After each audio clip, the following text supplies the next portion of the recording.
Hello and welcome to this video tutorial brought to you by W3 Academy. In this video, I will tell you that how to set a shutdown timer on your computer. By using this trick, you can shut down your computer or laptop after a specific time. So let's start our video.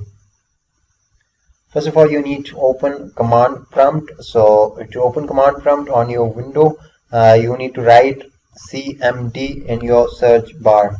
Okay, command prompt, and this window will appear, and what you need to do is you'll have to write a simple command in this command prompt to shut down your computer after a specific time. So what you need to do is shutdown -s. Okay, this command is enough for shut down your computer right now, but if you want to set a timer, then you'll have to write some other commands.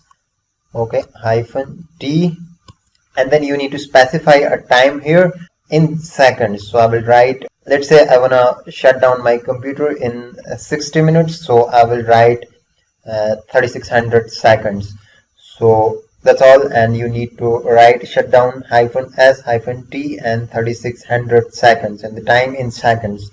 So I'll click enter, and now you can see that you are about to sign out. Windows will shut down in 60 minutes. So this will automatically shut down your computer in 60 minutes. So that's all for this tutorial. If you haven't subscribed to my channel yet, then do it now, so you'll get my videos regularly. Thank you for watching. Subscribe for more.